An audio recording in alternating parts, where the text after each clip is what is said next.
So my guess is you're thinking about buying the MOZA R5 bundle, because watching videos like this is exactly what I used to do a year and a half ago. And this video is most of the stuff parallel universe me would want to know before making an expensive decision.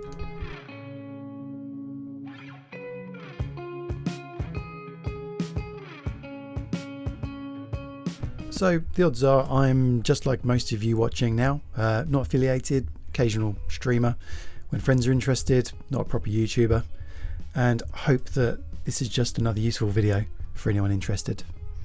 Prior to the R5, I lived off my Logitech G27 for a few years as seen here, and have since sampled around half a dozen or so Fanatec rigs at various conferences, shows, events, so that's what I'm comparing against. Right, build quality. Wheelbase, surprisingly compact, great for storage, reassuringly heavy, and is essentially just a massive heatsink. Looks and feels decent quality, nothing is going to scratch or fade with this thing. As you can tell from looking at this, the clamp is pretty rock solid, no unnecessary movement. My only complaint really is smashing my knees into it now and then when tucked in my chair, but I'll live. So I only used this wheel for about 6 months before switching to the ES Formula mod wheel, but this one's shaped up really nicely, no complaints about it, and if you're doing drifting then the wheel just sort of glides through your hands really nicely, no complaints. Buttons on the wheel for mapping everything you need during the race, from flashing lights, TC adjustments to menu navigation for pit strategy. Flappy paddles could feel more premium, but that's a minor point. What's more important is the wheel rotation feels premium.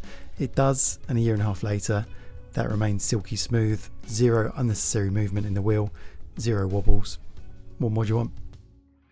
The pedals themselves are what you'd expect for the price point, functional, comfortable, and I cover the brake mod later on in the video.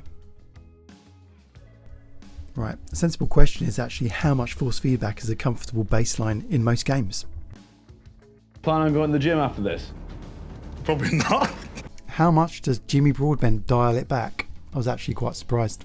How much force feedback is realistic? God.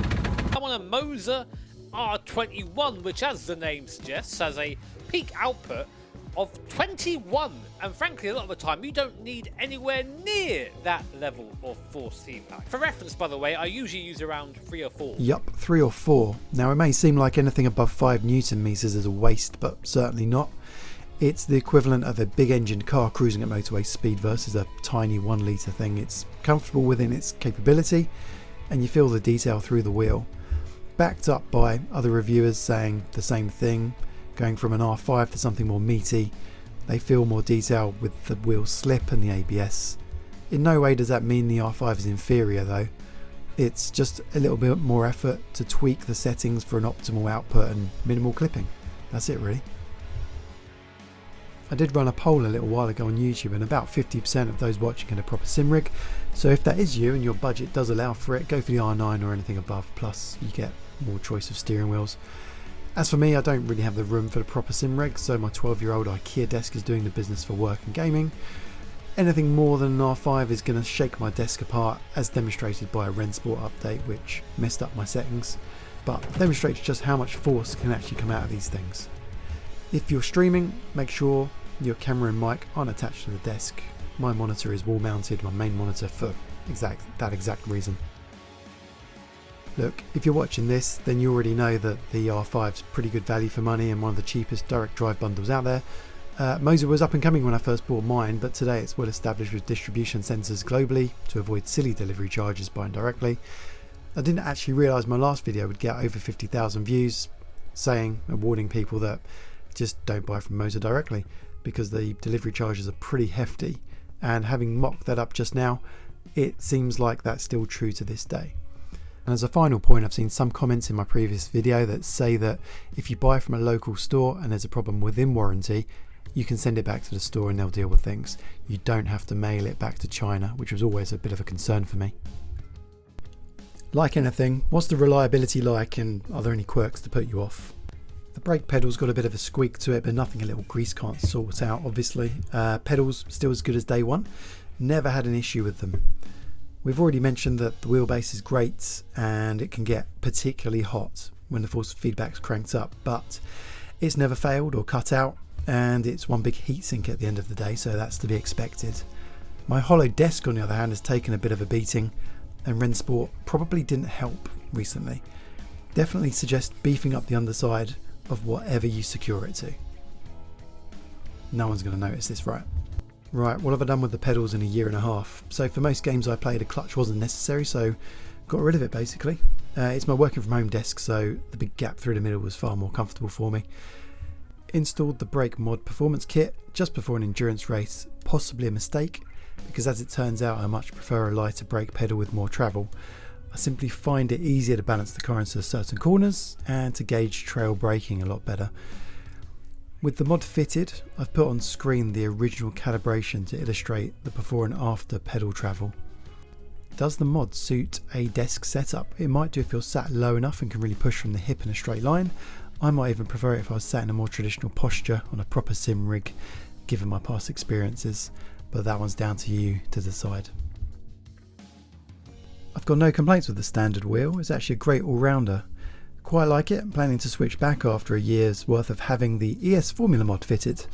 A lot of GT3 gamers opt for this style of wheel. It's lighter than the original, which potentially enhances the force feedback. I've quite liked it. It's easy to fit, just don't lose the big random spring that's in there.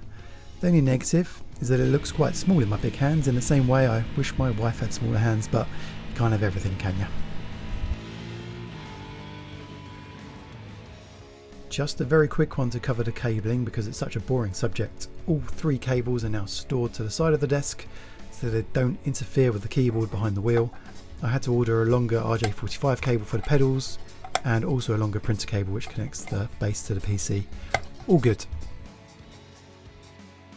Right, so the Pithouse software that supports the wheel gets a general thumbs up, but I always make sure to run it in administrator mode in Windows to negate the need for any task manager killing. Be prepared to spend a little bit of time fine-tuning each game, but plenty of baseline setups on the web.